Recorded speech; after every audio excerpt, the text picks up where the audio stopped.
我就直接开始了啊。那个，您是刚刚回到酒店是吗？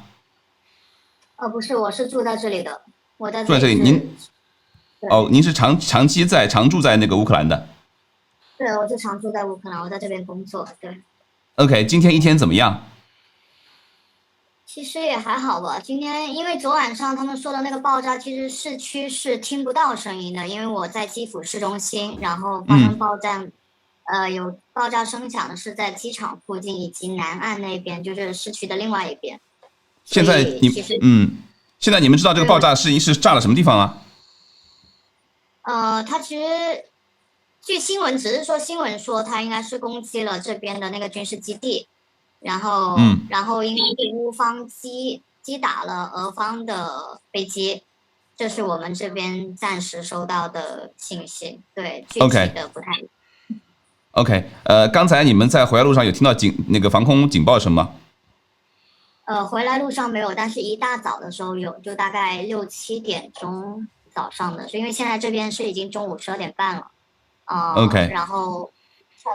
因为我同事打电话给我说这件事情的时候是凌晨4点多，然后我们是大概5、6点钟、6、7点就清晨的时候听到了很长的警报声。对，听到警报声音，有没有看到有编队的飞机飞过去？嗯，这个没有，因为那时候还在，就真的还在睡梦之中，没有爬起来看，但是是你们不会能听到。紧张吗？你们不会害怕？如果真的是这个炮弹或者怎么打过来了？因为还好吧，如果真的能打到基辅市中心，那估计就不是能害怕能解决的事情了。因为我们是昨晚收到了政府的紧急的令，就是今天所有的那种公众的东西全部要取消，然后的话尽量是待在家里，所以心里是有预期的，就有预期今天会有事情，但是不知道有多大的事情，所以其实今天也没有对，但是没有想到就是凌晨就已经就那个什么了。嗯哼，昨天已经告诉你们要戒严了是吧？你们应该已经囤好东西什么的，在家准备待几天了。昨天没有说到戒严，因为政府出的禁令是昨晚上深夜的时候，然后的话，就说就大型聚会全部要取消，然后的话非必要不出行什么之类的，就是类似这嗯种。嗯警察也是有权利在比如说一些公共的交通上去查你的包啊或者怎么样，这些都是有说，，OK，但是并没有说是。然后也有说，比如说一些餐厅什么，可能就是会有宵禁，就是反正比如说直到他也说到晚上11点，其实也没有早上7点到晚上11点，所以也没有说特别短的时间，所以就是呃，但是当然每个地区的那个戒严就是那个规则严格程度不一样啊，对，嗯哼，所以的话暂时是这个情况，所以我们其实是心里有预期，但是只是没有想到说它是凌晨这边就已经，而且没有想到说会弄到基辅来。之前是一是是，直就是中社肯定就知道了，就是一直都我们都知道然后包括 Harkiv 这次也因为也有同事在不叫同事也有朋友在那边，然后也是说在那边就能很清晰的听到爆炸声，在家爆炸声。里都能对在家里都能听到，所以的话 OK，就是对对对。有没有听到那个？因为我今天找了一天，那边都没有直播的信号啊。他们那边有没有人员伤亡的这个就最直接的信息？这边我刚才朋友好像有听到了这边就是乌方和俄方的一个伤亡的数字，但是这个是我也不都是确媒体里。定他们是对，都是媒体说出来的，所以这个不好说。就他那边有没对。有看到，比如说哪里有冒烟啊？我们甚至在网上看到一些视频是冒这种像蘑菇云一样的爆炸的场面。他那边有没有第一眼看到有人员或者建筑物的这个损伤？没有，在这边没有见到任何这样子。还没有啊，那太好了，那太好了。我们前面在直播的时候看到呢，基辅街头的这个车流啊，还是比较平稳的。包括我现在看到你背后啊，就是你现在放的那个车流还是比较平稳的，而大家行人好像都不是很匆忙，大家似乎对这个事情并不是觉得，虽然开战了，但是并不是觉得有多恐慌的样子，是吗？恐慌肯定还是有的，而且是比较恐慌。现在街上你应该是基本上是见不到人，因为我刚刚才出去采买了物资，就是当然不存在有哄抢的情况哈，超市的嗯，物资还是挺充足的，就是不存在有哄抢的情况。买东西囤货的人肯定是非常多。街上其实基本上没有行人，我觉得出去的行人要不就去银行取款，去柜员机取款取现金，要不就是去超市买东西，基本上不会有其他人出来。车流是相对少了很多，因为我在基辅非常市中心，以前这里都是就是塞车的那种的，所以现在你见到的非常少的人了，对，基本上是空城。我刚才看到一个照片，就是说基辅说这个高速公路上单向是拥堵的，另外一面是没车的，似乎大家都在从基辅往外疏散，是吗？有这个趋势吗？理论上来说应该是有的，因为我现在不住在靠近高速路那边，但是这个就听同事和朋友就是都有这个意向，因为现在机场走不了了，所以所有的话只能是陆路走，陆路走，然后大家可能然后火车其实也是不太安全，所以基本上都是有开车的，基本上都是开车离开，对对对。我刚才前面对我就是想问，就是机场不能走了，是因为现在民航的停掉了吗？还是因为不安全？全屋的领空是管制的，暂停了，对，是管制的，对，而且就是也觉得不安全，因为那个是起码是基辅这边，就他就很明显是知道他 attack 在哪附近，所以基本上包括说就是靠近机场附近，所以现在就是哪怕你给我走，我可能不会挑在这个时间，对对对。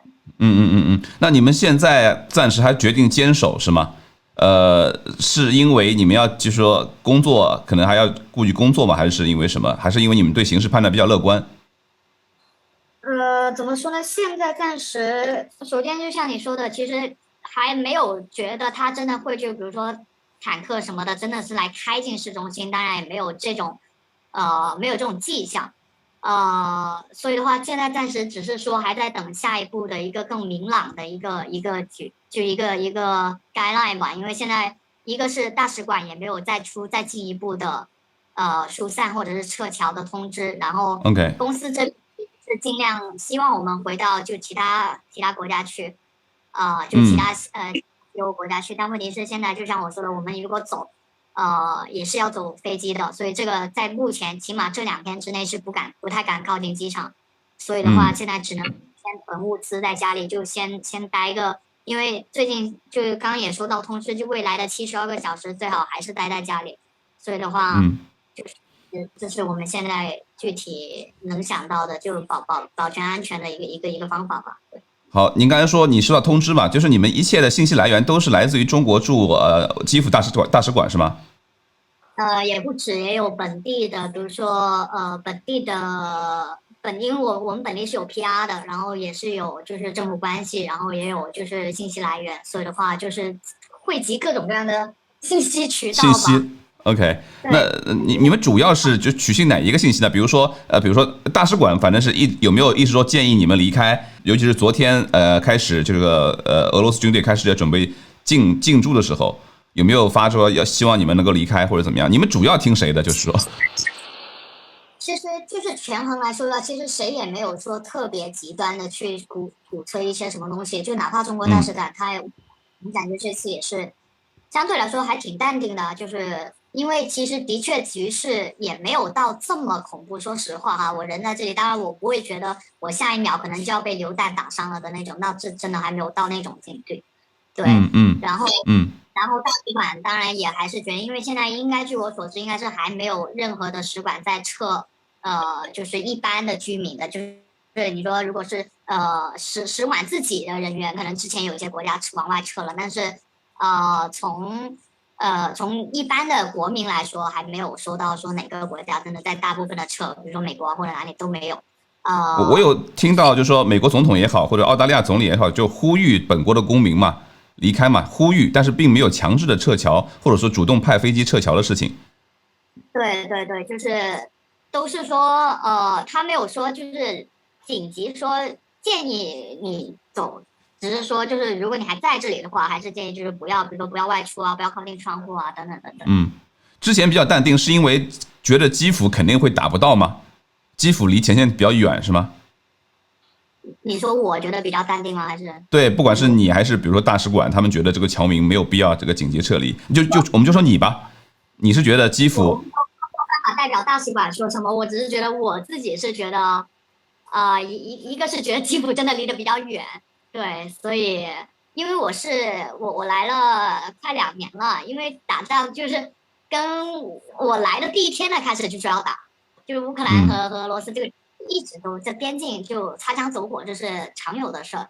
然后所以的话，我来的第一天就是说要打，所以就是一直听，反正也没有怎么弄，直到他俄罗斯承认他那两个州，这才是最主要的火线，所以以至于就是这一周。这几天吧，就真的是就每天的信息都瞬息万变，就是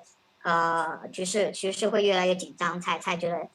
而且就是如果这次不是他在基辅那个什么，如果在哈基夫，其实我们都是能理解的，因为那边靠近那两个州啊，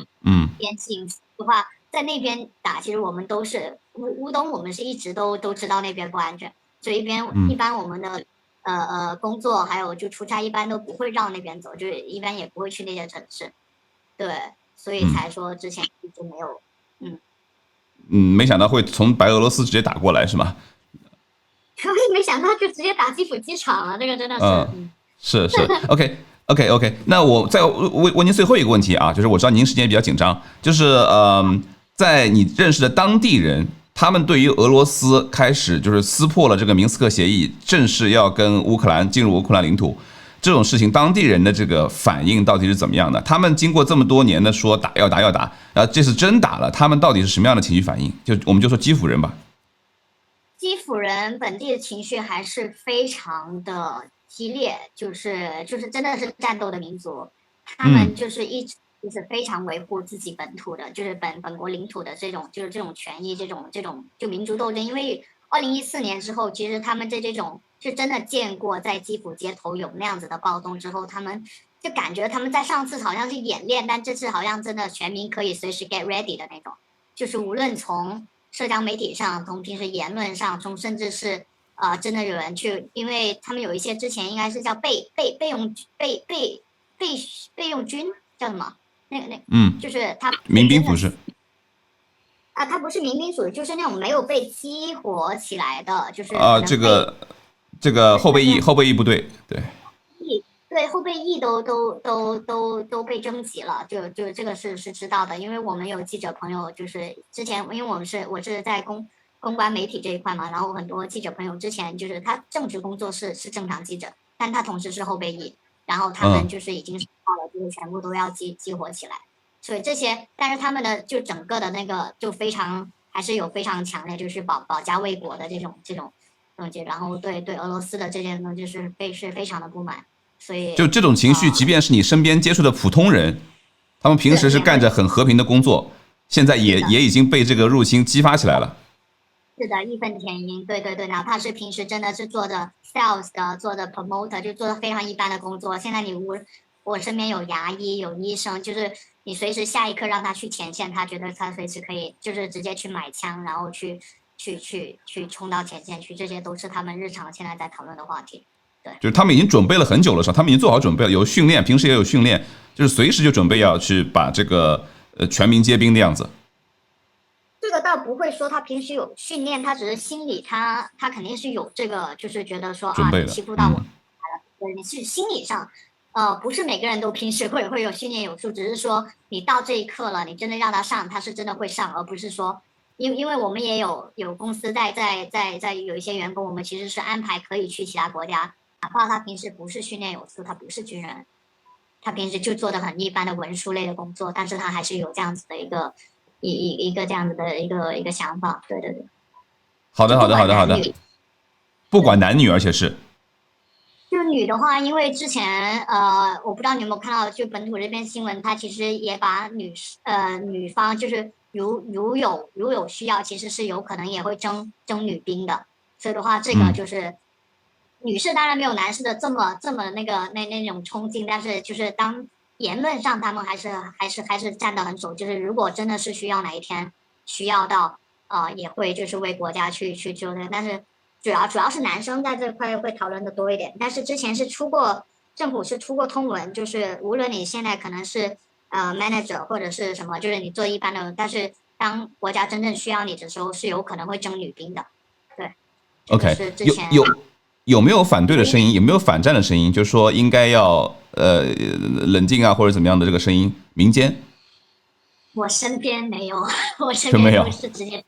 我身边都是直接说打，对。因为您是在大城市，哎，您是在大城市嘛？大城市跟农村地区的人，其他地区人有没有区别？就谁更好战一点？就是农村地区还有问题，它信息不流通。就比如说我同事，他的妈妈在一个非常乡村的地方，他那边其实都不知道基辅被打了。对，他是今天我同事他打电话给他妈妈说，哎，你那边怎么样？他妈妈说很好啊，我在种土豆啊，就是那种真的很偏远的，但是他真的可能信息也不通，所以的话，倒也没有，可能是我不了解他们那边就是会不会有很不一样的想法吧？对。好的，好的，好的，好的，行行，好的，好，那我们今天就这样啊，就这样，就这么多，我觉得已经足够了啊，感谢您，希望您在那边一切平安，好吗？我们保持联系。好，谢谢，好，好，谢谢，拜拜。